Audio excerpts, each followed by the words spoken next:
Good afternoon, everyone. Today we are going to talk about very essential topic for your private practice and for your residency programs, or if you want to go into any AGD or any other program you would like to go. So it'll be very useful, and this will cover the principles of cone beam computer tomography and computer tomography, and we will talk about the advantages and limitations of this technology behind that. So we are very fortunate. The first machine is the iCAD FLX. We have it at our school. And the second one is the Plan Mega. That's good too. And Newtom VG, we have that in private practice, and they use it too. So let's get started with that one. So today the learning objectives will be you will understand the fundamentals or principles of CBCT and CT. And we will try to differentiate between the CBCT and CT technology at the same time, what the advantages and uses of that one. And we will also try to understand the CBCT in medicine and dentistry and what are the applications and which modality we will be using for our dental purposes. The 3D came into picture because we know our 2D radiographs, like our panoramic radiograph, periapical radiographs, or lateral ceph or extraoral radiographs. They are mostly 2D radiographs, so it has a lot of superimposition on anatomical structures, and we don't see the perfect spot in that area, so we have to guess deciding on our 2D images. And it also lacks, object sharpness or thickness. We don't know how precise that those measurements are on 2D images. And actually, this 2D image, 2D represents the three-dimension object like our human body. And in 2D, if you have a lot of changes. You have to guess here and there. So that's not good. So these are the limitations of the 2D radiography. And this slide is very important. I suggest all my colleagues here to pay attention to this. For your exam questions, there will be at least 7 to 10 questions only from this slide. So CBCT, it uses a low energy fixed anode in the X-ray source, whereas for our CT, we use high output rotating anode. That means in the CT scan, in the multi-detector CT, it rotates. Whereas for the CBCT, the low energy, there's a fixed anode there. The X-ray beam in CBCT is cone beam shaped. That's why they call it a cone beam computer tomography. Whereas in our CT, for medical purposes, we have a fan-shaped X-ray beam because the X-ray shape comes out in a fan-shaped format. CBCT uses image intensifier detectors or flat panel detectors, whereas our CT scan in the hospitals, they use solid-state image detectors or gas detectors. CBCT, you take image in one sweep. That means you just take in one rotation, you take quickly. Whereas for the MDCT, it takes slice by slice, and it also takes more time too, the medical CT. CBCT have lower radiation dose in comparison to the medical CT or multi-detector CT, and multi-detector CT has high radiation dose compared to the CBCT. CBCT forms, you can get image in CBCT in one revolution, whereas in CT you need multiple revolutions. And CBCT, you have limited scan volume, and CT has unlimited scan volume. And CBCT has lower dose or lower cost too, and also and this CT has high cost and high dose as well. And CBCT is easily accessible in dental schools, dental clinic, and in private practices. Whereas MDCT or multi-detector CT, it has limited access, so they're mostly in the hospital settings only most of the time. And CBCT, one of the disadvantages of CBCT, it has a poor soft tissue contrast, and the CT can give an excellent soft tissue contrast. Please remember that. So the previous slide will cover our exam questions for the midterm. So please understand these chart and how to differentiate between the cone beam CT and computer tomography. Some of the uses of CBCT, it'll be helpful in evaluation of trauma, inflammation, and neoplasm. Yes, we do use CBCT for implant planning purposes. Fortunately, yesterday I gave a talk on CE for implant planning purposes for using CBCT scans. And you have, CBCT can give 3D data, which is very essential for, taking the images. And you also have, minimal distortion, projective distortion in the CBCT scan. And the measurement is one ratio is 1:1. That means all the structure shows equal on the images with the measurement of the real human body. And CBCT also gives improved diagnostics. You don't have to guess, so you can get a lot of information out of it. And it also gives good for giving education to for your patients and your students too, or your colleagues too. You can give a lot of information based on that.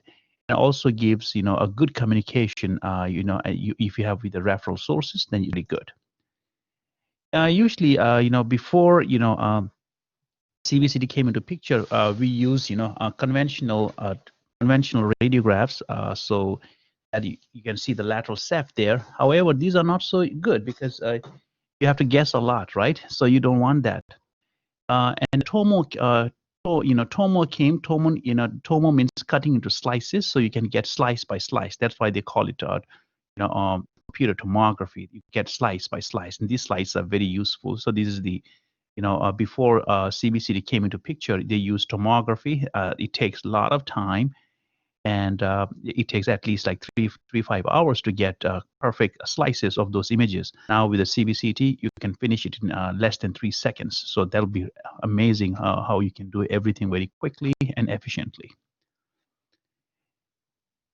Before CBCT came into picture, we used to use we use tomography. You can actually see the buccal side and the lingual side. You can see the you can see that metal being placed there for an implant guide.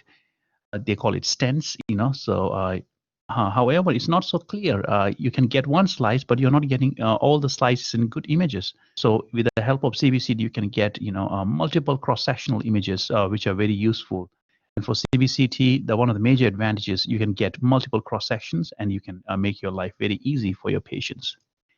And in CBCT, what happened is the technology is, they form they form an image called basis images. The basis images, what happens, the patient's there, the cone X-ray will go in a cone fashion, and you take the patient scan in one sweep, and directly they form basis images. They're also called single projected images, and from those images, you can get three slices. They're axial, sagittal, coronal.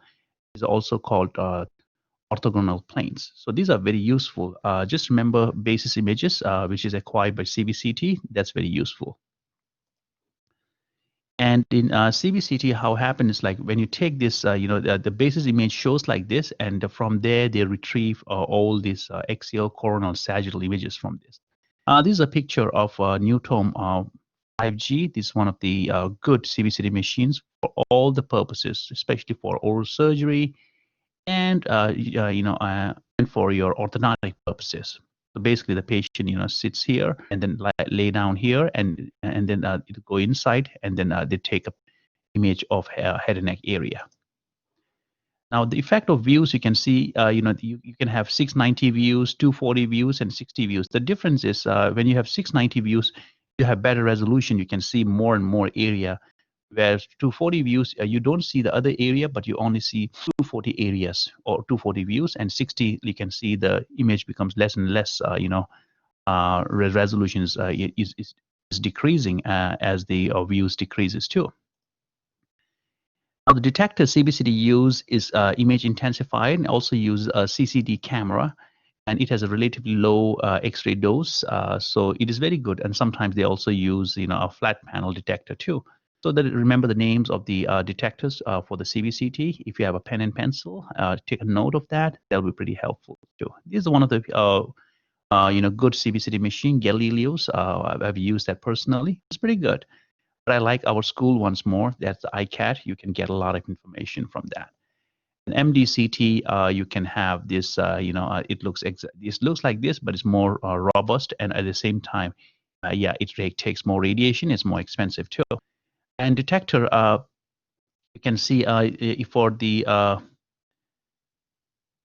for the MDCT, you can see the detector use amorphous silicon flat kernel detectors, and they have a base.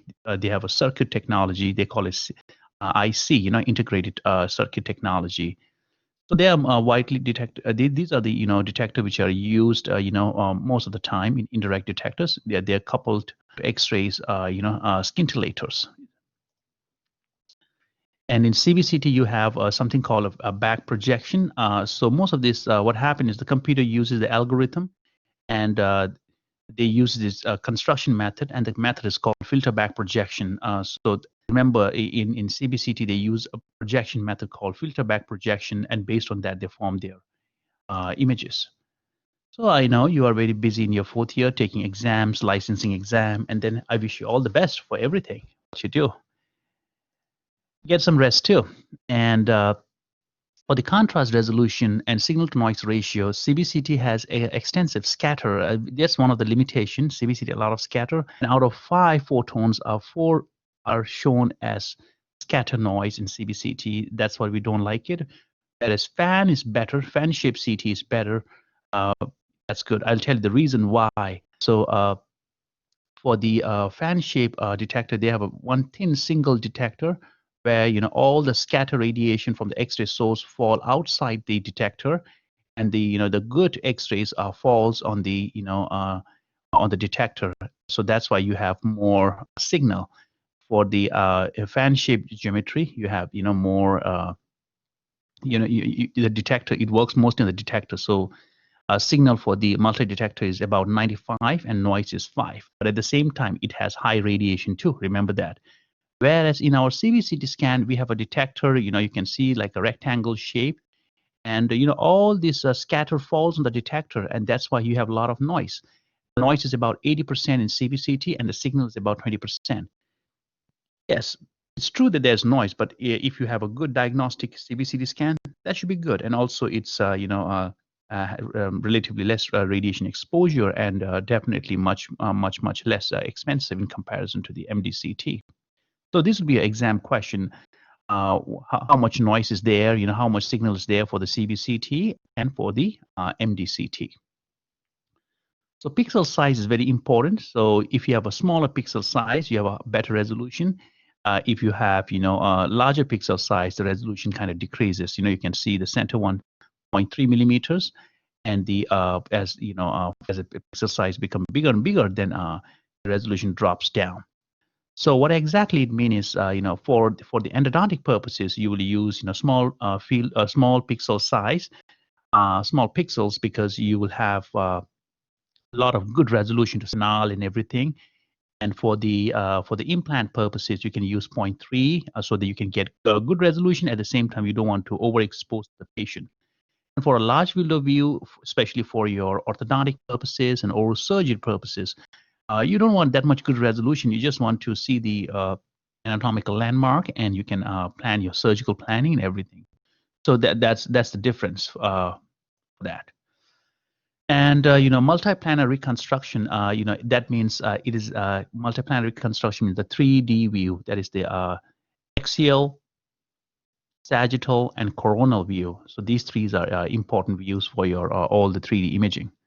So some of the applications of cone beam computer tomography, I told you it has good information about the cross-section images. You can see this is the buccal side. The other one is the lingual side. So you can see the buccal side very clearly, lingual side very clearly. So you can actually measure your implant side height. You can see the bone height is about 13.6 and bone width is about 7.3 in the slides, tooth number 30. And for tooth number 19, you have, bone height is about 11.3 and bone width is 8.3. That's good. So basically for implants, if you have bone height of 10 millimeters and bone width or diameter of an implant about 3.5, you're good. Your implant will be good, well accepted by the body, and also depending on the bone morphology and bone quality, and also the buccal lingual cortices should be intact. And some of the other application, you can also see the volume rendered images in 3D view. So these are good for planning your surgery. If you're doing any osteotomy or you're doing some implants there, it'll be very good view for you. This view you can also explain to your patients. Sometimes they understand, so you can. This is a great view for your patients to understand. If you want to do, a Botox therapy, or you want to do grafting on the mandible, want to do some sort of grafting Botox, you can see actually you can place your graft there and do the Botox, and you can actually take a CBCT scan, and you can check how the soft tissue is showing. How's the aesthetic now before and after your treatment, whether it's Botox or implant or aesthetic dentistry or any aesthetic work you have done for the patient. So this is a great view for you and your patient. You can actually plan and how it looks like in the future. Based on that, you can apply or inject how much amount of Botox or any treatment you're doing for this patient. Good planning. One of our ortho residents came to me, and they were using lateral ceph for the orthodontic therapy. So if now most of them are doing lateral ceph evaluation orthodontic purposes using CBCT scans. So you can actually use CBCT scans for orthodontic evaluation too, and they are very, very more good and much more accurate in comparison to the lateral ceph or just using a pan in those cases. This is one of the important factors of the CBCT scan. You have a contrast resolution. A contrast resolution means how you can differentiate the densities, capable of differentiating among tissues with similar densities. That means if there are a lot of similar looking densities like fat, bone, and then cartilage, they are of similar densities with very little variations. So in that these kind of tissue, how it shows. So for them, our CT scans are pretty good. You can see A and B, C, D, E, F, G, H. Yeah, it looks similar, but you can actually differentiate them too. So for CT scan, they have an excellent or exceptional resolution for detecting the soft tissue and have a good contrast resolution. Some of the advantages of the computer tomography, which they use in the hospital, you may also be using when you start your practice or when you finish your residency programs. You'll be working very closely with your team, and they may bring computer tomography. So you have to make sure that you know how to read them too, because since you know about CBCT, they're pretty much similar, so it'll be very helpful. So computer tomography have a improved image contrast. That means tissue of less than 0.5 can be differentiated very easily. And whereas conventional radiography, the 2D radiography, you need to have at least 10% to see that image contrast. So CT is much better in that case. Yeah, compared to CT and 2D, you have in CT multi-planar views. That means you have axial view, coronal view, and sagittal views easily available. And you can actually see the implant side using cross-sectional images, which are very helpful. And after, you can also do post-acquisition reformatting. That means you can actually, make other images out of it, like volume rendered images and lateral ceph. Those are the images you can make. And in CT, you have uniform magnification. That means there's no guesswork. Some of the disadvantage of CT scan, you have, it's relatively less expensive, and it has higher radiation dose to patient, definitely. And this is something you have to address to your patient, So in that case, our CBCT is much better with a low radiation dose. And this is how CT scan works. Patient will go in the gantry, or there's a box there, or where there's a tool, and then you go inside, and then the machine will go and rotate around it. I'll show you how. So we came a long way. We used to use, our sign language is considered one of the oldest language in humankind, and now we use technology which actually does a lot of work for us. And I suggest you to learn CBCT and implant planning, and also for your surgical planning, endodontic planning. Use CBCT; it'll be really helpful for you. And what happened is in CT scan, first you will get scan profiles or raw data. These are the remnant radiation that is converted into electrical signals, and these are called projections or raw data or scan profiles. And these raw data, they are collected and digitized in the CT scan, and they give they assign a whole number to it to each signal, and the value assigned is directly proportional to the length of the signal. And we have 4 generations of CT scans. There is first one is first generation, second generation, third generation, and fourth generation. So in the first generation, what happened is this is the detector here. This is the X-ray source, and that's the detector, and that is your patient. The detector and the X-ray source, both they move in one direction. Okay, as you can see, and it rotates and translates. Okay, translates and rotates, and it takes about 5 minutes to take each slice. That's a long time. And then you have a second generation image. Yeah, you have a fan-shaped beam. It translates and rotates, but it's about 10 times faster than the first generation CT scan. It takes about 20 seconds to take one slice, but it's still long. The third generation, you can see, it's a fan shape, and both the detector and the X-ray source, they move, and it takes less than 1 second to take one slice. That's pretty good. And the fourth generation, which we use frequently nowadays, the detector is around the patient, that's stable, and it doesn't move, it's stationary, whereas the X-ray source move around the patient. So you can see these are all detectors, and this is the one which we are using these days. And you can see the third generation where the X-ray tube rotates, and also the detector rotates, patient at center. You get images on detector as it moves around the patient. Remember this, please.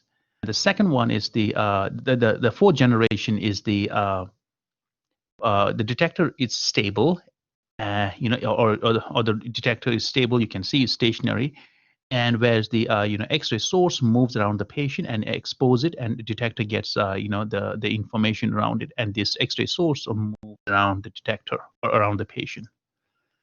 So this is a good summary of CT scan designs. Please remember the third generation, fourth generation. These are your exam questions. So it uses a fan-shaped X-ray beam, and detector for the for the fourth and third and fourth. It's multiple along the line. And for the motion, you can see both the tube and the for the third generation, both the tube and the detector rotates, whereas for the fourth generation, only the tube rotates and detector is stationary. And for the scan time, it is less than 1 second per slice or per image for both of them. So the CT scan, they are very good for seeing the body, whether it's soft tissue or the bone, and the reason is you can see the sagittal slice, means from side to side. Coronal means you can go from front to back or anterior, and the axial view or the transverse view, that means you're going from top to bottom or bottom to top. Remember these slices. One of the slices will be an exam. So I promise you that I will tell you about the how the patient stays. This is the couch you must have seen. Some of you must have gone, undergone a CT scan. Patient sits on this couch, stays on this couch, and then it goes in that gantry where the CT X-ray tube and detectors are there. And this is from where you can control everything. So you can control everything from this control consoles. This is just for your reading. So whatever I told you. It is there. It uses some CT hardware and software operation. There's a gantry, detector, and electrical signal in that area. And this is something we came across. This is a slip ring technology. That means before there's a lot of wire around the detector and the X-ray source, and it becomes a lot of trouble because once you goes around, the cables will wrap around the rotating assembly. Then you have to stop it, and then for the next patient you have to undo it and then start again. So to prevent to prevent restarting and stopping of during each scan, what we did was that they came up with a technology called slip ring technology. It's a large rotating ring on the CT scanner. We have a very, several hardware and component, not too many. X-ray source, they're all mounted together, and it avoids having cables and all this, a mechanical problem which come across during the CT scan. So here they don't use any cables. They have eliminated cable, and they save time, and they can restart anytime for the next patient directly. It eliminates time and increases efficiency. So here you have, all this. The cable kind of connects from outside and just rotates around the patient very quickly. Go to YouTube and see Toshiba medical system, and there's no wire, so it saves a lot of time and hassle for the patient and for everyone. Now, there are two types of collimators which they use. Number one is the pre-patient collimator and post-patient collimator. So today is Friday, so you need to have a good time with your loving ones, family, and friends. Please get some good rest. You're working very hard. Appreciate that. And you have that pre-patient collimation. You can see it's before the patient, and there's pre-detector collimation. You can see it's just before the detector. So these are the two collimation you can see. Please remember these two names. These are in your exam question. And you acquire the data, and then it falls on the detector as we discussed before. And as the couch moves, the X-ray tube rotates around it, and that's how we get information slice by slice. There are two types of detectors for CT scan. One is the gas detector, and the gas detector contains xenon. Remember, these are exam questions, so xenon is a gas detector in a CT scan. The other detector they use is called a scintillation detector. That is also in your exam too. Please remember that. So what happened is, one of the most recent technology is, a multi-slice scanner. So what happened is, when a patient, goes, it has the ability to collect information from more than one anatomical location simultaneously. So when you're taking, a scan from your chest, you can also get information from your leg. You can also get information from abdominal, hand, and everywhere. So the advantages of this multi-slice scanner, it reduces time, increase patient safety, and reduce the increase the visualization of vasculature. That means it increased, it will show the blood flow, and also it will show the soft tissue very well.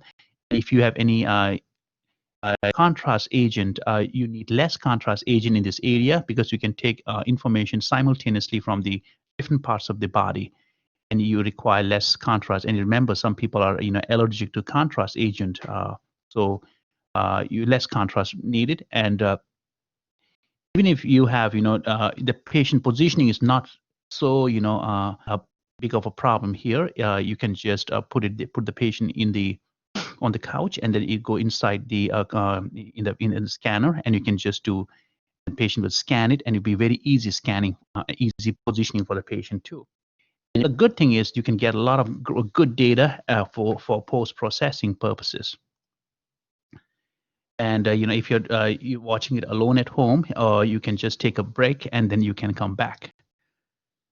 So this is also a good concept here. Pitch. The pitch means when the patient goes inside the machine, the X-ray source kind of rotates around 360 degree. So that is the pitch. So pitch. The definition of pitch is a total which is a patient table increment per 360 degree rotation divided by slice thickness, or per collimation. So remember that as the patient goes inside the scanner, the X-ray source kind of rotates around it, and it talks about this how quickly it goes inside the patient increments within that detector. So when the pitch is equal to 1, and the table moves a distance equal to slice thickness, okay, you get an equal slice thickness. And if the pitch is low or less than 1 revolution, the helix is compressed, and then you get a sharper image. But at the same time, you increase the radiation dose for the patient too. If the pitch is high, that means a table moves further from each revolution. The helix is stretched, and the image quality is also blurred. That means you get a blurry image. At the same time, it requires lower radiation. So remember what happens is equal to 1, what happens when the pitch is low, and what happens when the pitch is high. These are the exam questions for you. So simple, easy thing for the back projection used by the CT scan. How we can describe is these are the attenuation profiles which are added together. And what happens is whatever X-ray we give, they're assigned the numbers, and those numbers you can see are converted, and you can see it represent as original object there, and based on that you can find all this information stacked together. Remember that the process they use is called back projection for image reconstruction in CT scan. And in multiplanar reconstruction, you can see, there's a direct, it depends directly on the reconstructed CT images too.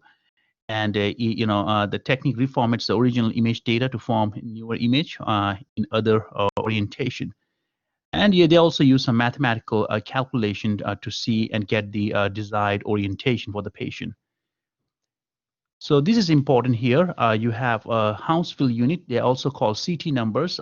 So each person is assigned, CT numbers, and these numbers are called Hounsfield. Hounsfield is actually a person who made this CT scan. He won a Nobel Prize for making a CT scan, which revolutionized the medicine dentistry. Now, it's changing rapidly.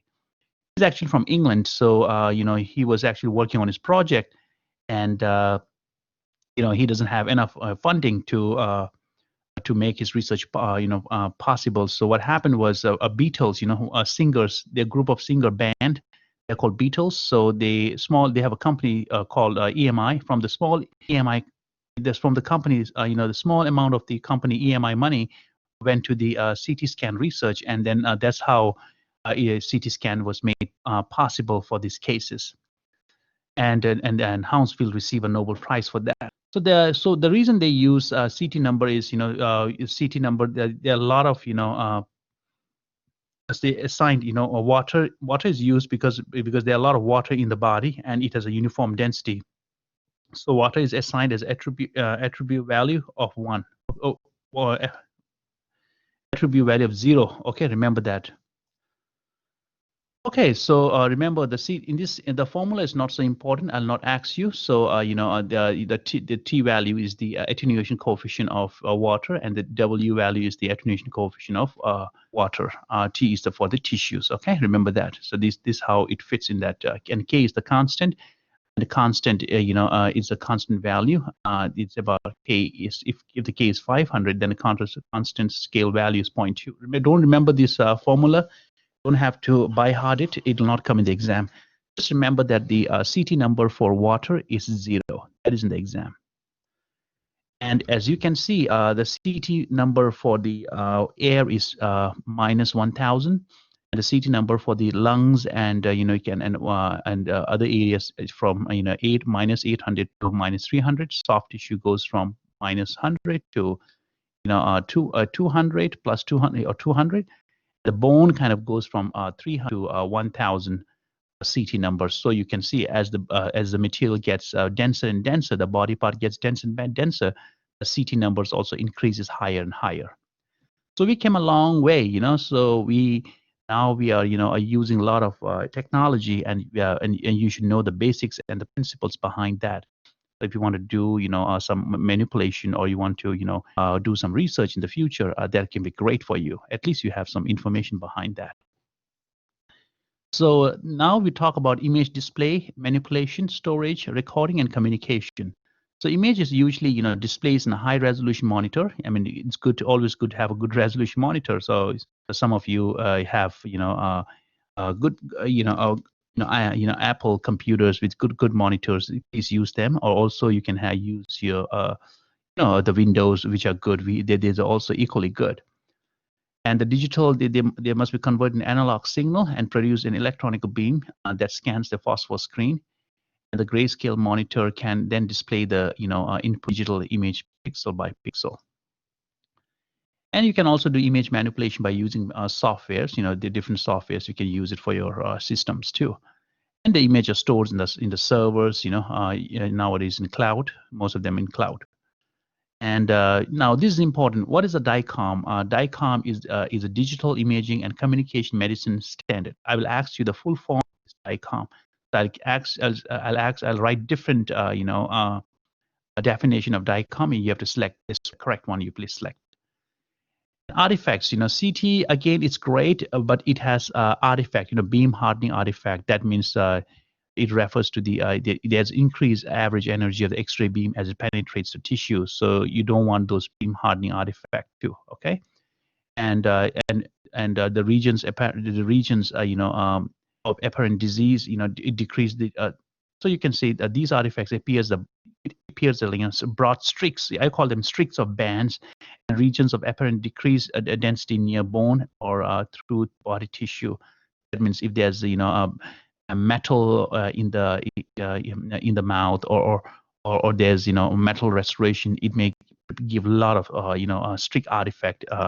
Those artifacts we cannot control it. In partial volume, it occurs when we select a slice thickness which is larger than the anatomical and pathological structure we want to visualize in this image. So if there's a partial volume artifact, then you may not get the entire structure because of this reason.